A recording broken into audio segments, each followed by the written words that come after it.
Do you feel the sin of what you did or the pain of being caught by the pregnancy?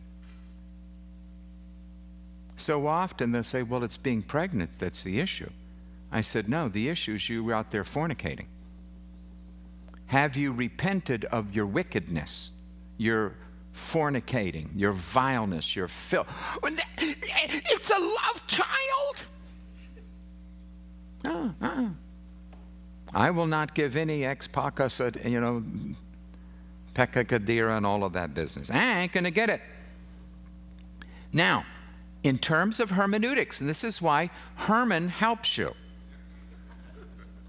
One of the hermeneutical principles of Jewish literature is the absolute for the relative. The absolute for the relative, that is exaggeration for emphasis' sake. To make something really strong, you sometimes use an extreme example. How did the 10 spies persuade the Jews not to enter the land? How did they describe the Canaanites? They were all giants. How high were the walls? To heaven.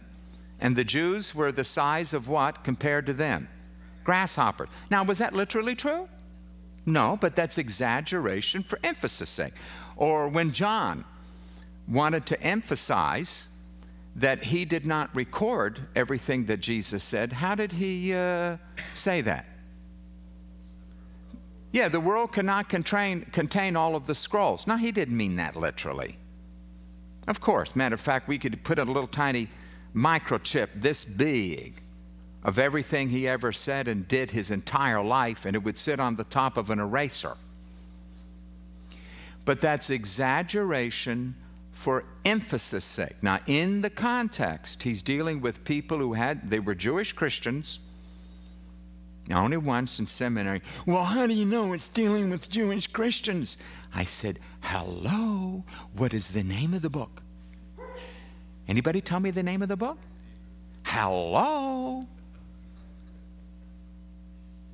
Jews who professed Christianity, then persecution started, and they went back to Judaism. So the author is writing to those who remained in the church about those who left. You always got it going. So I am writing to you about them. And when he writes about them, he is really giving it to them.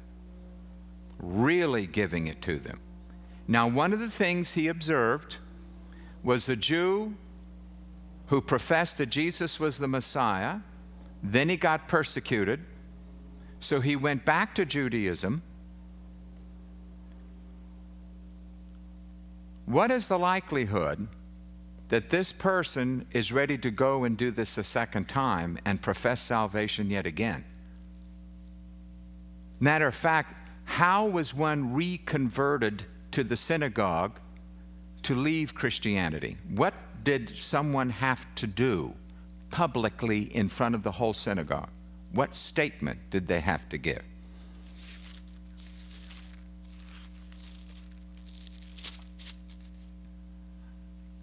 First Corinthians chapter 12 and verse 3. If you want to know the synagogal statement that you would have to make in order to rejoin the Jewish synagogue once you leave Messianic Judaism, I'm going to ask you, what is the propositional statement? It's in quotation marks. What did you have to say in front of everybody? Anybody find the passage? Jesus is accursed. Now, how many of you think that it was well now, humanly speaking, the absolute for the relative, well nigh impossible? Someone who was a Jew, professed that Jesus is the Messiah, the Son of the living God, now renounces all of that, rejoins the synagogue, and publicly states Jesus is accursed. How many of you think he's going to turn around and rejoin the Christians? How often do you think that happened? So it's called the absolute for the relative. Generally speaking, people who fall away from the church involving a denouncing of Jesus Christ and pronouncing this is actually a curse on Jesus. I pronounce a curse upon Jesus. Now, if you look in my Trinity book, the appendix on Jesus in the Talmud, the Mishnah, which Thomas Nelson paid me 3 cents a word to write for an encyclopedia, what curses were pronounced upon Jesus? Anybody read that appendix? Jesus, may you be boiled in a pit of urine and feces for all eternity. That's their language. That's the fate of Yeshua, to be boiled forever in a toilet bowl that is boiling, where streams of it come in, and forever he is being boiled in such filth and excrement. That's the kind of curse that you uttered. So is it very likely that you would rush over and join the Christians again? So that's all his hermeneutics.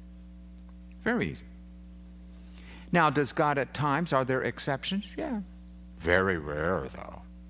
I mean, if someone is a Muslim, they renounce Islam, they become a Christian, then because of threats, they go back to Islam, they renounce Christianity.